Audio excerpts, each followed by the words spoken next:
سلام به همه شما عزیزان. امروز آموزش یه شیرینی خوشمزه رو براتون دارم به اسم شیرینی عسلی توری.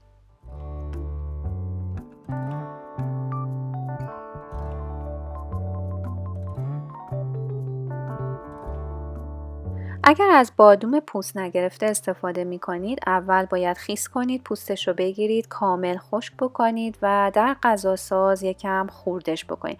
نمیخوایم که خیلی له بشه یا پودر بشه، در حدی که خورد بشه و دونه دونه باشه کافی هست. به جای بادوم درسته میتونید از خلال بادوم هم استفاده کنید. همینطور به جای بادوم میتونید از مغزهای دیگه مثل گردو و فندق و یا ترکیبی از چند تا مغز استفاده بکنید. لیست مواد لازم رو روی صفحه میبینید. همینطور میتونید لیست مواد رو زیر ویدیو توی دسکریپشن باکس هم پیدا بکنید. همه موادی که لازم داریم رو آماده میکنیم و همینطور فر رو با دمای 350 درجه فارنهایت یا 180 درجه سانتیگراد گرم میکنیم. ابتدا بادوم خرد شده، آرد و نمک رو با هم مخلوط میکنیم و کنار میذاریم.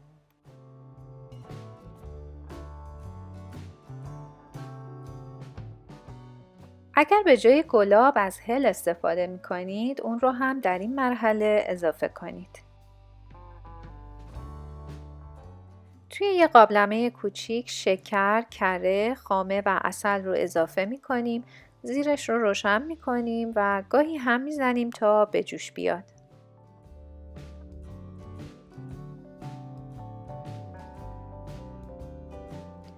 به جای عسل میتونید از کورن سیراپ یا گلوکوز سیراپ هم استفاده کنید.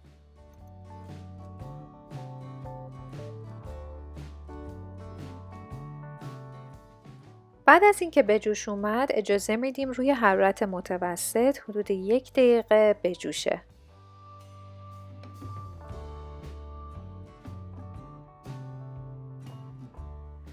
بعد از 1 دقیقه گلاب و زعفرون رو اضافه میکنیم، کمی هم میزنیم و حدود 30 ثانیه دیگه میذاریم رو حرارت بمونه و بعد خاموش میکنیم.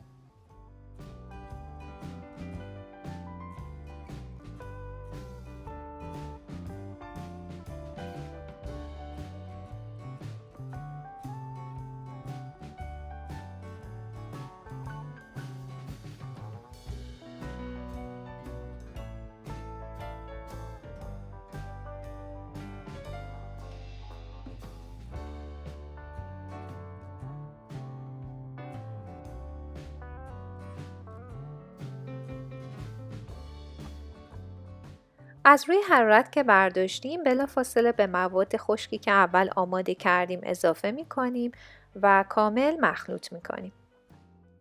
اگر به جای گلاب از وانیل مایع استفاده میکنید، 1/2 قاشق چایخوری وانیل رو در این مرحله به مواد اضافه کنید. بعد از مخلوط شدن اجازه میدیم حدود 1 ربع تا 20 دقیقه بمونه تا خنک بشه.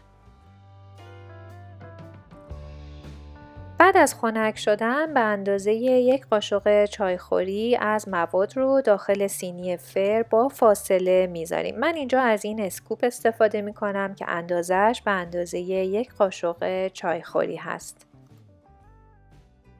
فراموش نکنید که داخل سینی فر رو با کاغذ مخصوص شیرینی پزی و یا سیلیکون مت بپوشونید. بعد داخل فری که از قبل با دمای 350 درجه فارنهایت یا 180 درجه سانتیگراد گرم کردیم میذاریم به مدت 8 تا 12 دقیقه تا کامل بپزه و دورش طلایی رنگ بشه. بهتر نصف زمان که گذشت سینی رو بچرخونید که به صورت یک نواخت پخته بشن. اگر دوست دارید برای تزیین از پودر پسته و یا خلال پسته استفاده بکنید، بلافاصله بعد از اینکه سینی رو از فر خارج کردین روش بریزین. بعد اجازه میدیم حدود 2 دقیقه داخل سینی فر بمونن تا خنک بشن. بعد از اون با استفاده از یک کاردک زیر شیرینی‌ها رو از سینی فر جدا میکنیم. بعد روی یک توری فلزی میذاریم تا کامل خنک و خشک بشن. این مراحل رو تا جایی که از موادمون باقی مونده ادامه میدیم.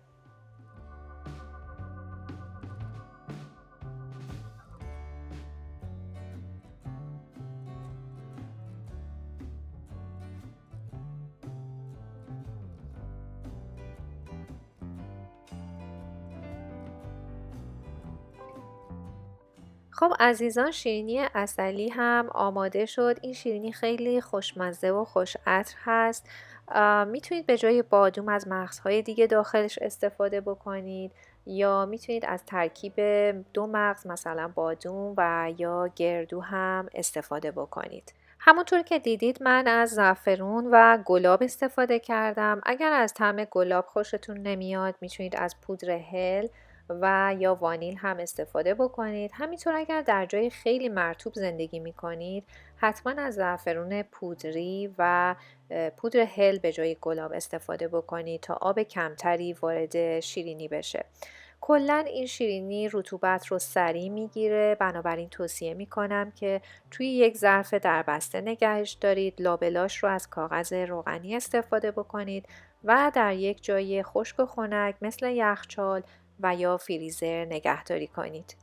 امیدوارم که این شیرینی خوشگل و خوشمزه رو درست بکنید و خوشتون بیاد.